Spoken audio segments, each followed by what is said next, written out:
Hello card gamers. In this video I am going to show you a little card package that I'm experimenting with in quite a few decks.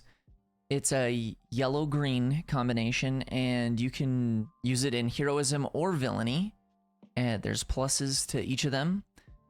And really quickly before I go into it, it's a really cool package. I'm really excited about it. I think it's quite versatile and it's gonna, I think, be able to turn more decks into toolbox like decks. So, you know, kind of similar to the old Han from set 1, but for a lot of different decks.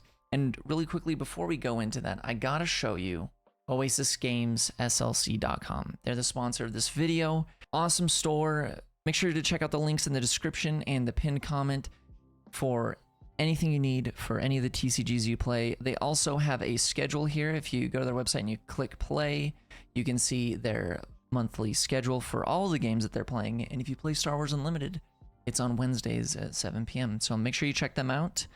And onto this sick combo, okay?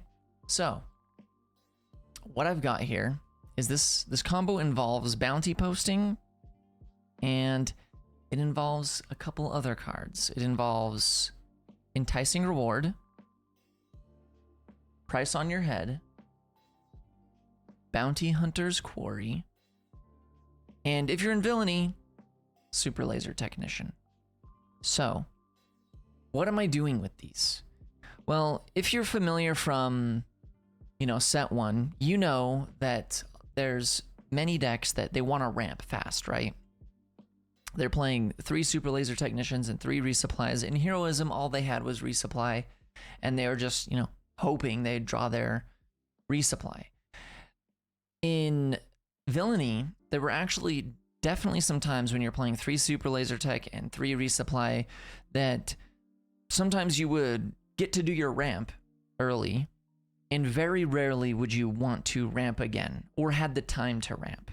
Because normally once you did your one ramp, being 1 resource ahead was usually good enough. In some rare circumstances, when you were playing against another control deck or a top end deck, you would want to ramp a second time. But outside of that, basically anytime you saw a Super Laser Tech or a resupply off the top, you're like, God, this card's dead. Doesn't do anything. And this package of cards I've kind of used to solve that problem, but also increase the chances of getting the stuff that we want. So I'll give you 2 example lists. I should have led with that at the beginning, just in case, keep the people here. Yeah, I've got 2 example lists that I am using some of these packages in, and let's just go to one of them now. Is it this one? Yeah. This one I'm calling Green Boba Toolbox. And if you're looking, you'll notice, yes, this deck is 52 cards, but it doesn't have to be, because what I've done here, I'll show you the deck image, is the last cards I put in there is I put 1 Phase 3 Dark Trooper and I put 1 Black Sun Starfighter in there to be things that I can potentially pull off of Bounty Hunter's Quarry or off of Darth Vader. And what I'm doing with this deck is, normally in classic green Boba Fett, you're seeing 3 resupply and you're seeing 3 Super Laser Technician. What I'm doing in here, still playing 3 Super Laser Technician, but I'm playing 1 Price on Your Head. I'm playing 3 Bounty Postings, and then 3 Bounty Hunter's Quarry. And so kind of what the goal is, and you notice I've got less turn 1 plays, I think. Or do I still have a few? I've got Cloud Rider, Crafty Smuggler, Cartel Spacer, and Greedos. But something you can do, especially if you don't have the initiative turn 1, is you can play a bounty posting to get a Bounty Hunter's Quarry right immediately and put it on their unit that they've played. Or you can do that with an Enticing Reward. You can use bounty posting to get to Enticing Reward. If you already have like ramp in your hand for the next turn, say you already have a Super Laser Tech in your hand next turn and you're going to be able to use Energy Conversion Lab to ambush in and kill whatever unit you got on there. You can do that if you need to get more resources like get a Waylay, Overwhelming Barrage. Because if you don't know, Enticing Reward says that the attached unit gains bounty. Search the top 10 cards of your deck for 2 non-unit cards, reveal them and draw them. If the unit that this bounty was on was not unique, then you have to discard a card from your hand after this. So it kind of ends up only being a search 1 if the unit wasn't unique. But actually, people play a lot of unique units, so it's pretty common you'll get to basically use this as a search to 10 cards for 2 cards. It's pretty cool. And Bounty Hunter's Quarry is crazy because what you can also do is, say you did the bounty posting to the Bounty Hunter's Quarry, then on the second turn, you can ambush in a Cloud Rider to kill that, search the top 10, possibly, or maybe only top 5, because Bounty Hunter's Quarry does the same thing, except in a different way. You only search the top 5, but if you search, you get to search 10 if the unit that this is on is a unique, and then you get to find a unit that costs 3 or less, and you get to play it for free. Do you know what costs 3 or less? Super Laser Technician. So you can use the Bounty Hunter's Quarry to find your Super Laser Technician, and it's in play for free. And then since you killed something with Cloud Rider, you get to ready a resource, and then you have 2 resources up now, because you had 3 resources, you spent 2 for the Cloud Rider, now you got 2, now you can play a Crafty Smuggler, possibly, or a Cartel Spacer. And yeah, that's, or you can even do bounty posting again. You could bounty posting another Bounty Hunter's Quarry. It's pretty sick. So I love the toolbox aspect of it. Another thing that I'm doing in here is I've got 2 waylays and 2 relentless pursuits, because we're playing a bunch of bounty hunters. We got Toro, we got Forlom, we got Zuckuss, and then our leader is Bounty Hunter. Ideally, you use relentless pursuit on your leader, because there's less ways for your opponent to interact with your leader. And then Boba Fett will get a shield too, which is really sick. Toro's solid. You get to play Toro, and then you can play Forlom and do some combo shenanigans with this. Zuckuss has impressed me so much that I've decided to just not even play Bosk anymore. Just the 6 power on Zuckuss is crazy too. Sometimes with the early game, you're already at a solid state on the board, so even if you don't have Forlom on the board, sometimes just on turn 5, if you just get to play a Zuckuss, it's crazy. So, and it's hitting for 6 power in the ground is insane, and then say the follow-up turn you play a Fire Spray, you have, that's a lot of power to have in both arenas. So that's what we're doing there. And then at the top end, we did 2 Darth Vader and 2 Maul, and that's mostly because I wasn't sure which one I wanted, and I kind of want both, but I also don't want 6, 7 cost units. So that's where we're at on that. We also are only playing 1 price on your head, because most of the time with Green Boba, I feel like you're just ramping 1 time.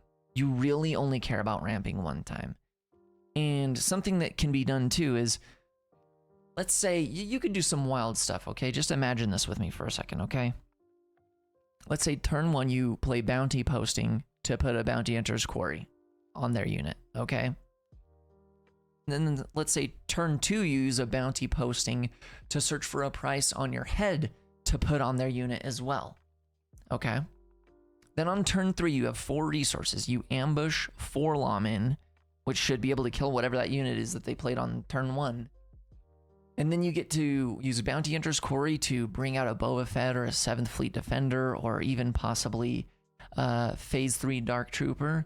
And then you get to ramp with price on your head, so you're at 5 resources now. So then you can deploy, and you ready a resource because you removed something, and then you deploy Boba Fett, and then you attack with Boba Fett. You ready 2 more resources, and then you can play another. You can use a Relentless Pursuit on something.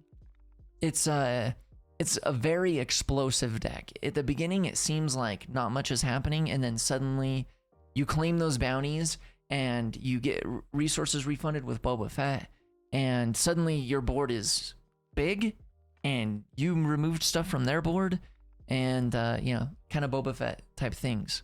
So, wow, I didn't really expect to have this kind of turn into a little bit of a deck tech here, but that's what we got. The sideboard over here, if you're looking at these sideboard cards, they're not real. They're just other cards that, as I was trying to build the deck, they were cards that I clicked into it and then clicked them to the side, so don't look at those. So yeah, this is a really cool toolbox that I'm liking to use. And what's cool here, right, is essentially this bounty posting card. This is your 3 resupplies, right? You, instead of playing, you got 3 super laser techs, you got your 3 resupplies over here, except these 3 resupplies get to also just be different cards that are actually useful. You can turn them into bounty hunter quarries. You can turn them into enticing rewards that will draw you more overwhelming barrages and waylays, or your hot shot blaster even possibly. And it just makes it more of a useful card, and it only costs 1 resource, and Boba Fett's really good at giving you 1 extra resource, so I like it. It's pretty fun. Now, the next one I'll show you an example of is this triple dark raid Thrawn deck. It's called triple Thrawn raid for now. So in this one, we're doing a little bit different. We are not playing super laser techs and bounty hunter quarries because I'm trying to do a thing in this deck with triple dark raid where I'm mostly playing like a relentless or a devastator to like kill them, to like hopefully a devastator to kill something on the board and then attack them in the base, and then possibly the next turn use a sneak attack on that same unit and then attack them in the base for 20 damage over the course of 2 turns. But we get to use the bounty posting to search for enticing rewards, which will get us to our evacuates. It'll get us to our triple dark raids. It'll get us to our sneak attacks. And the bounty posting can also go and find us price on your head, which essentially turns it into a resupply if we're still looking to do a ramp. And in this deck, I think we are trying to sometimes ramp twice. So we do have resupply in here, and then we've got 2 price on your heads. So just in case, if we, maybe we drew a price on your head and we get to play that turn 1, and then turn 2 we get to bounty posting into another price on your head on that, and then on turn 3 we get to 4-lom into it and double ramp and deploy Thrawn and then just start taking over the game. That's kind of the thought process there. We've got a pirate battle tank and an AT-ST for some other options off of triple dark raid to try to increase the chances of hitting a vehicle. It's not as many options as the Tarkin or some other triple dark raid decks you've seen, but this is just a for fun thing that I've got going on here that's showcasing the bounty posting, ramping, drawing, summoning package. That, yeah, I just wanted to give you a little bit of an example of, and you can do this in heroism decks too, because enticing reward, price on your head, and bounty posting, they're all not heroism, they're all not villainy, just single aspect cards that, and bounty hunter's quarry as well, single aspect card, and they're pretty cheap and easy to use. So I highly recommend, if you're trying to build some green and yellow decks, check out this package. And man, like I said, the thing that I really like is being able to do like 3 bounty postings, and you can do as little as you want of the other ones. I have some other decks where I'm doing 3 bounty posting and literally just 1 of each of these. 1 enticing reward, 1 price on your head, 1 bounty hunter's quarry, because I have to fit so many other things in there, but they're in there to increase the chances of me trying to get off these combos that I'm trying to do. So hopefully you find this useful. Whew. Thanks for being here. Thanks for staying to the end of the video. You're a legend. Hopefully I see you in the next video. Hey, wait, 1 more second. Gosh, hopefully it's not too late, but just wanted to let you know we're like over 700 subscribers right now. If you want to subscribe, if you get me to 1,000, that's insane. Then YouTube can start paying me some money, which is nice. I'd like a couple extra dollars a month, I guess.